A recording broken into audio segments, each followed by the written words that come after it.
Assalamualaikum warahmatullahi taala wabarakatuh.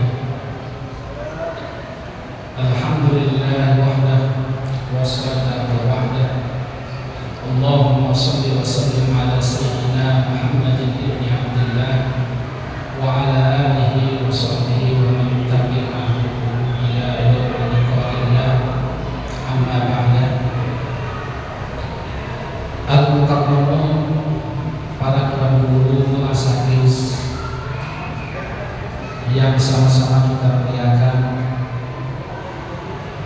kepala usul, ketua-ketua RT,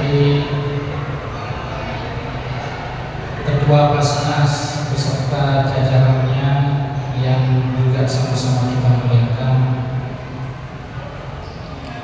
Alhamdulillah, mari senantiasa kita bersyukur kepada Allah Subhanahu wa taala yang memberikan kita kesempatan, kemampuan untuk menyelesaikan salah satu kewajiban kita, yaitu puasa di bulan Ramadan, sebagai salah satu ibadah personal kita kepada Allah Subhanahu wa taala, yang kemudian setelah itu kita akan tutup ibadah personal itu dengan ibadah sosial, yaitu berupa zakat. Dan pada malam hari ini alhamdulillah Basis Masjid Al-Halimi akan mentasarrufkan zakat yang dikumpulkan di dusun Kebun Indah ini. Kemudian sholawat serta salam tidak lupa kita hadiahkan kepada baginda Rasulullah SAW yang telah meyakinkan kita bahwa agama yang benar di sisi Allah Subhanahu wa taala adalah agama Islam. Bapak-bapak, ibu-ibu, sholihin sholihat rahimahullah.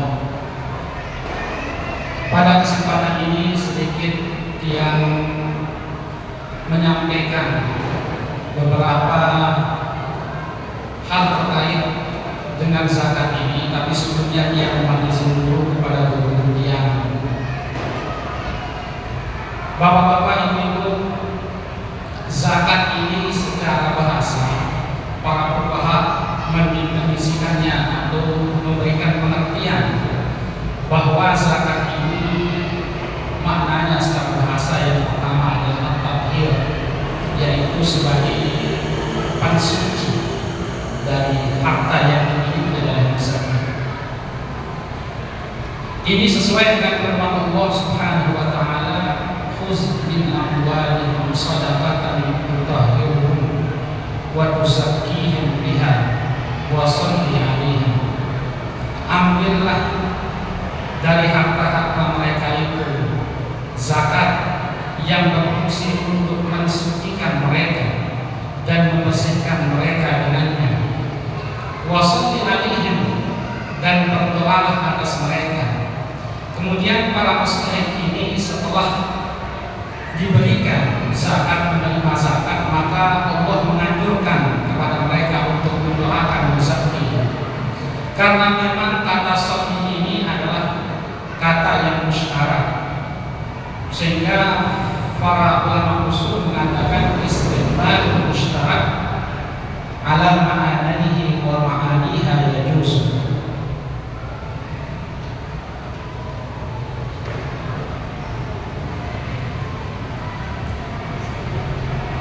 Menggunakan kata yang musyarak atas dua makna atau beberapa maknanya itu hukumnya boleh, karena sholli secara bahasa itu artinya doa, kemudian secara istilah artinya adalah sholat seperti yang kita lakukan.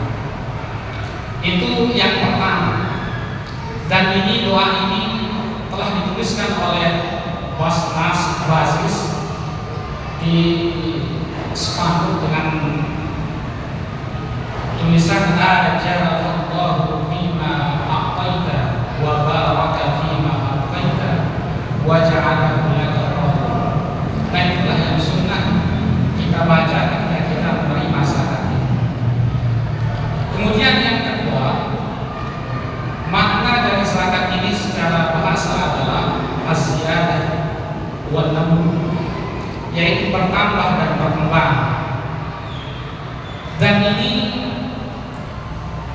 diucapkan oleh Imam Taqiyuddin Abu Bakar Muhammad Al-Hisni dalam Kifayatul Akhyar. Beliau mengatakan, innama sumiyat bidzalika li'anna al-mala yanmu bi barakati ikhrajiha wa du'a'il akhir.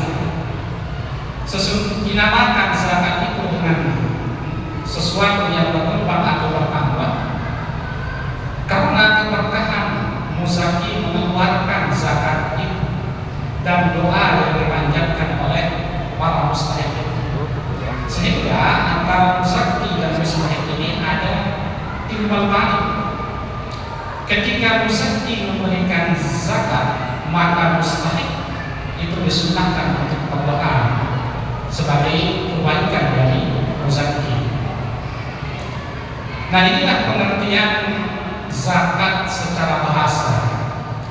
Kemudian zakat secara istilah, para fuqaha mendefinisikan ismun lima yukhraju an malin aw badanin ala wajhin makhsus, yaitu sebuah nama yang dikeluarkan dari harta atau dari badan sesuai dengan ketentuan-ketentuan yang sudah digariskan oleh syariat.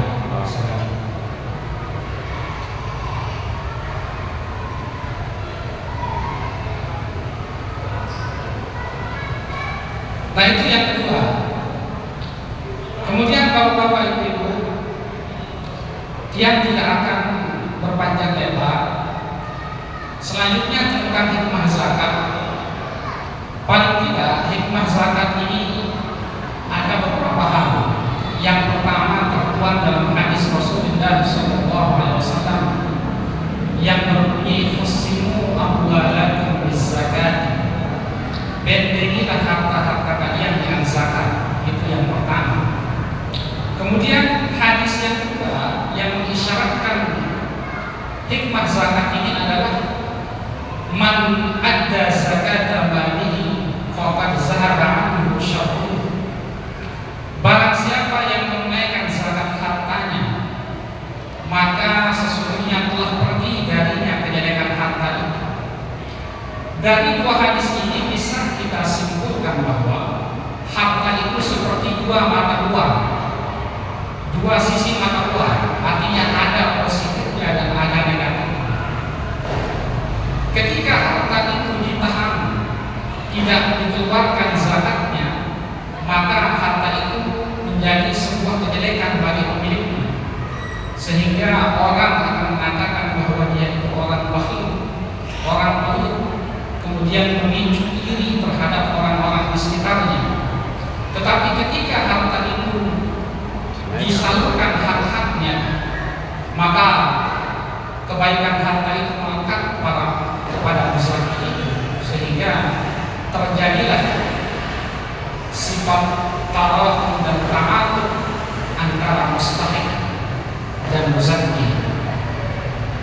Ini adalah hikmah yang tertuang dalam hadis baginda Rasulullah SAW. Dan masih banyak hikmah-hikmah yang lain. Bapak-bapak ibu sebagai penutup pada malam ini yang ingin menyampaikan sebuah kisah yang disebutkan di dalam kitab An-Nawadir, bahwa Aisyah radhiyallahu taala anha pernah pergi ke pasar. Ketika itu beliau membeli seorang budak perempuan. Nah, ketika budak perempuan itu dibawa ke rumah, maka Jibril alaihissalam, malaikat Jibril itu turun menemui baginda Rasulullah SAW. Dan Jibril mengatakan kepada Rasulullah, wahai Rasulullah, keluarkan budak perempuan ini yang dibeli oleh Aisyah. Lalu Rasulullah SAW bertanya, kenapa wahai Jibril saya mengeluarkan budak perempuan yang dibeli oleh istri saya? Maka Jibril mengatakan bahwa wahai Rasulullah, budak perempuan itu adalah ahlun nar. Dia adalah penduduk neraka. Maka usir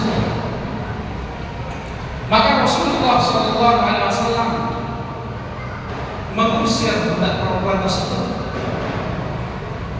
Nah, ketika budak perempuan itu diusir, Aisyah radhiyallahu taala anha sempat memberikan beberapa buah kurma kepada budak perempuan, dan budak perempuan itu menerima pemberian dari Aisyah radhiyallahu taala anha,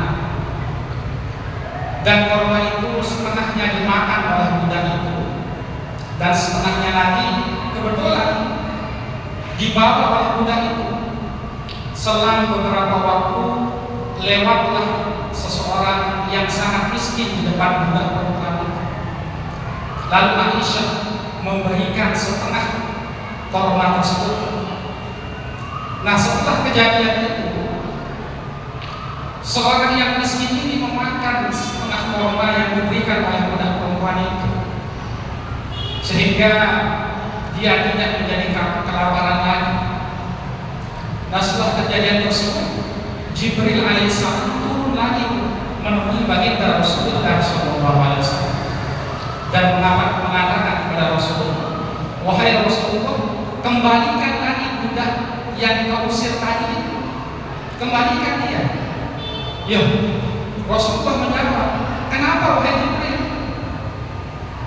Kemarin kan kau suruh saya untuk mengusirnya, sekarang kenapa saya harus mengembalikannya lagi?